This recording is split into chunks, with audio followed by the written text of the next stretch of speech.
कक्षा 8वीं विद्यार्थियों, आप लोग ध्यान दो। कल नेट न होने के कारण मैं नहीं पढ़ा सका, जिसके कारण आज मैं पढ़ा रहा हूँ। तो सामान्य विज्ञान के अंतर्गत आज हम लोग पाठ 8 प्रदूषण का अध्ययन करेंगे। विद्यार्थियों, इसमें पाठ 8 में पेज क्रमांक 54 में एक निरीक्षण करो। यहाँ पे 1, 2 ये पूरा यहाँ पेंसिल है, यहाँ में नहीं आएगा। यहाँ पे बताओ तो आपके आसपास कहाँ कहाँ प्रदूषण दिखाई देता है, प्रदूषण किस प्रकार होता है। तो हम लोग यहाँ पर अध्ययन करेंगे प्रदूषक। प्रदूषक किसे कहते हैं, इसका आप परिभाषा ध्यान दें। परिसंस्था के प्राकृतिक घटक में रुकावट उत्पन्न करने वाले जैविक तथा अजैविक घटक, हानिकारक परिणाम करने वाले घटकों को प्रदूषक कहते हैं। प्रदूषक परिणाम ने अधिक मात्रा में छोड़े जाते हैं तो वातावरण अथवा पर्यावरण दूषित होता है। प्रदूषक के प्रकार के अंतर्गत विद्यार्थियों ध्यान देंगे। यहाँ प्रदूषक मुख्य रूप से 2 प्रकार का होता है, प्राकृतिक प्रदूषक, दूसरा प्रदूषक प्राकृतिक और दूसरा है मानव निर्मित प्रदूषक। प्राकृतिक प्रदूषक प्रकृति नियमानुसार कालांतर में नष्ट हो जाता है, लेकिन मानव निर्मित प्रदूषक नष्ट नहीं होता। यहाँ पर ध्यान देने योग्य बात है बच्चों, जो प्राकृतिक प्रदूषक है वो नष्ट हो जाता है, जो मानव निर्मित है वो नष्ट नहीं होता। विचार करो, यह विद्यार्थियों या पाठ नए सिलेबस में नहीं, यहाँ पर कैंसिल है, करो और देखो, यह भी यहाँ पर कैंसिल है। तो हम लोग इस पेज पाते हैं विद्यार्थियों, पेज नंबर 55 पे वायु प्रदूषण। वायु प्रदूषण के संदर्भ में विद्यार्थियों बताओ तो यहाँ पे ऊपर जो क्रमशः 1, 2, 3 यहाँ प्रश्न दिए गए हैं, इनको आप कर लोगे। बताओ तो मैं 8.3 विविध घटकों के कारण वायु प्रदूषण का यहाँ फिगर बनाया गया है, आप फिगर बना लोगे। वायु प्रदूषण के कारण, जैसा कि मैंने अब बताया, कारण को हम लोग मुख्य रूप से 2 भागों में विभाजित करते हैं। पहला है प्राकृतिक कारण, दूसरा मानव निर्मित कारण। यहाँ पे एक सारणी बनाई गई है बच्चों।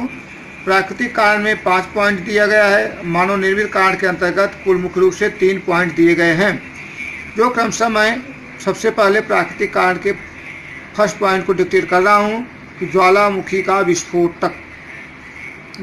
ज्वालामुखी के विस्फोट से ठोस, द्रव, गैस रूप पदार्थ बाहर निकलते हैं। इसमें hydrogen sulphide, sulphur dioxide, carbon dioxide, ammonium chloride, hydrogen वाष्प गैस, धूलकण इत्यादि का समावेश होता है। दूसरा पॉइंट है विद्यार्थियों भूकंप। भूकंप का पृथ्वी के भूगर्भ से विषैली गैस और पानी की वाष्प बहुत मात्रा में बाहर निकलती है। तीसरा पॉइंट यहाँ विद्यार्थियों रेगिस्तान और धूल मिश्रित आंधी, जमीन की धूल, सूखी पत्तियाँ, मिट्टी, परागकण तथा सूक्ष्मजीव हवा में मिश्रित होने के कारण जो है प्राकृतिक प्रदूषण बढ़ता है। दावानल है। दावानल के कारण carbon dioxide, sulphur dioxide, hydrogen sulphide और धुआं की मात्रा वायुमंडल में अधिक हो जाती है। चौथा पॉइंट है दावानल। 5वां पॉइंट है बच्चों सूक्ष्मजीव तथा हवा मिश्रित होने के कारण घास, कुछ जीवाणु, कवक, बीजाणु हवा में मिश्रित होते हैं।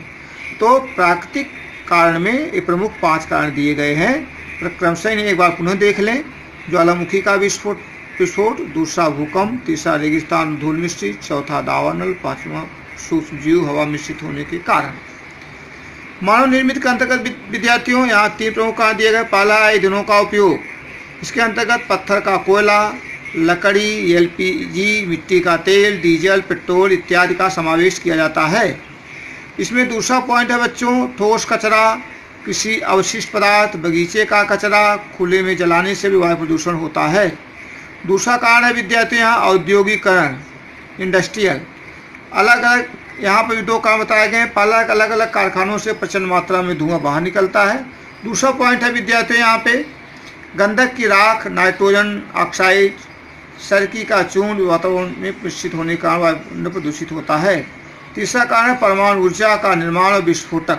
परमाणु ऊर्जा के निर्माण में यूरेनियम, थोरियम, ग्रेफाइट, प्लूटोनियम इन तत्वों के उपयोग के कारण अधिक मात्रा में किरणें बाहर निकलती हैं, जो हवा के प्रदूषण को अधिक मात्रा में प्रदूषित करती हैं। इसी में पेज नंबर 55 बच्चों विचार करो, यह कैंसिल है, ये कटा हुआ है, ये नहीं है। हम लोग आते हैं पेज नंबर 56 में विद्यार्थियों इंटरनेट मेरा मित्र कैंसिल है। ऐसा हुआ था, ये पूरा कैंसिल है। यहाँ पे एक सारणी दी गई विद्यार्थियों 8.4 हवा का प्रदूषक स्रोत और परिणाम की सारणी दी गई है। इस सारणी में जो है 4 कॉलम है। पहला क्रमांक, दूसरा हवा के प्रदूषक, स्रोत और परिणाम। यहाँ पे पहला बता रहे हैं सल्फर डाइऑक्साइड SO2। स्रोत इसका है कारखाने, जिस स्थान पर कोयला और खनिज तेल ईंधन का उपयोग होता है। इसका परिणाम क्या होगा बच्चों? आँखों में जलन अधिक होती है, सांस लेने में दिक्कत आती है, अतिरिक्त कफ का निर्माण होता है, खांसी और थकान महसूस होती है। दूसरा विद्यार्थियों कार्बन मोनोऑक्साइड है। यह वाहनों से निकलता है और कारखानों के धुएं से भी निकलता है। इसमें रक्त में ऑक्सीजन की मात्रा को कम कर देता है, जिससे हीमोग्लोबिन हमारे शरीर में जो आता है उसमें ऑक्सीजन मिलकर यह प्रदूषण मिलता है कार्बन मोनोऑक्साइड, तो हीमोग्लोबिन की मात्रा कम हो जाती है। तीसरा है नाइट्रोजन के ऑक्साइड, वाहनों का धुआं, फेफड़े और श्वसन मार्ग में जलन उत्पन्न होती है। चौथा पॉइंट है विद्यार्थियों हवा में मिश्रित सूक्ष्म कणरूप पदार्थ, उद्योग और वाहनों का धुआं, श्वसन रोग होता है। पांचवा कारण है विद्यार्थियों धूल के कण, इसमें उद्योग और वाहनों से निकला हुआ प्रदूषण होता है, सिलिकोसिस रोग होते हैं। 6 पॉइंट है विद्यार्थियों कीटाणुनाशक, कीटाणुनाशकों की निर्मित और उपयोग इसके मुख्य स्रोत हैं। इसका परिणाम क्या होता है? मानसिक और औद्योगिक शोषण के कारण आकस्मिक मृत्यु हो जाती है। मीथेन का स्रोत होता है बच्चों यहाँ पे CH4, कारखानों से होने वाले गैसों का रिसाव। विष बाधा, पॉइजन, त्वचा संबंधी रोग, त्वचा का कैंसर, दमा, श्वसन के विकार इत्यादि का रोग उत्पन्न होता है। यहाँ पर क्या तुम जानते हो विद्यार्थियों ये कैंसिल है। हवा प्रदूषण का वनस्पति और प्राणी होने वाले परिणाम में वनस्पति दिया गया और प्राणी दिया गया है। वनस्पतियों में 3 पॉइंट है। इसका दुष्परिणाम, प्राण बंद हो जाते हैं, प्रकाश संश्लेषण क्रिया धीमी हो जाती है, वनस्पति की वृद्धि रुक जाती है, पत्तियों का गिरना, पत्तियों का पीलापन। प्राणी है विद्यार्थियों श्वसन, आपके श्वसन पर विपरीत परिणाम होता है, आँखों में ज्वलन। थोड़ा याद करो ओजोन की परत का क्या महत्व है, ओजोन की परत में कमी होने के क्या कारण है। प्रमुख 2 प्रश्न यहाँ दिए गए हैं, इनका उत्तर इसी पाठ्य पुस्तक में है। हम लोग बच्चों आगे चलते हैं। हवा प्रदूषण का कारण और होने वाले परिणाम। पहला ओजोन के परत का क्षय। पृथ्वी से 48 किलोमीटर की ऊंचाई पर ओजोन लेयर पाई जाती है, जिससे पराबैंगनी किरणें सूर्य से आने वाली किरणों को अवशोषित करती है, जिसके कारण हानिकारक किरणें पृथ्वी पर नहीं पहुंचती और इससे हमारे पृथ्वी पर जीवन सृष्टि का संरक्षण होता है। हरितगृह प्रभाव, पौधघर प्रभाव, वैश्विक तापमान। वायुमंडल में कार्बन डाइऑक्साइड वातावरण बिल्कुल कम मात्रा में होने के बावजूद भी सूर्य से उत्सर्जित ऊर्जा का अवशोषित करने का महत्वपूर्ण कार्य करती है। बच्चों यहाँ बताया गया है कि पिछले 100 साल में औद्योगिकरण के कारण वायुमंडल में कार्बन डाइऑक्साइड की मात्रा में वृद्धि होती है, जिससे तापमान में वृद्धि होने के कारण उसको हम हरितगृह प्रभाव कहते हैं। CO2 के जैसे नाइट्रस ऑक्साइड, मीथेन गैस और CFC क्लोरोफ्लोरोकार्बन ये पृथ्वी के वातावरण की ऊष्मा को रोक कर रखती है। एकत्रित रूप से इसे हरितगृह गैस भी कहा जाता है। इसका परिणाम होता है बच्चों, इसका परिणाम होता है कि बढ़ते हुए हरितगृह प्रभाव का वैश्विक तापमान वृद्धि हो जाती है, जिससे फसलों का उत्पादन, वनस्पतियों में बिगाड़, हिम नदियाँ पिघलकर समुद्र के स्तर में वृद्धि दिखाई देता है।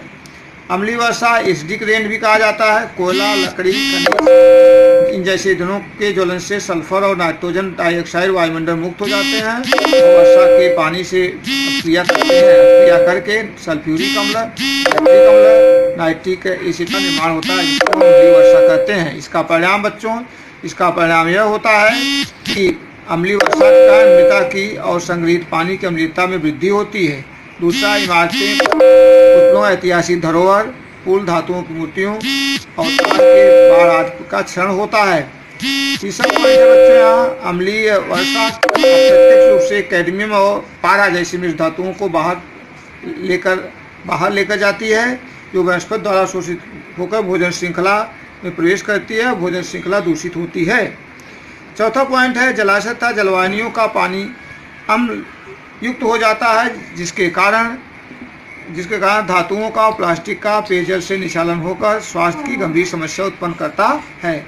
तो आज हम लोग यहाँ पेज नंबर 57 तक ही यहाँ पर हम लोग अध्ययन करेंगे और इसके साथ साथ होमवर्क के लिए कुछ महत्वपूर्ण प्रश्न यहाँ दिए जाते हैं, उन प्रश्नों को आप कर लेंगे।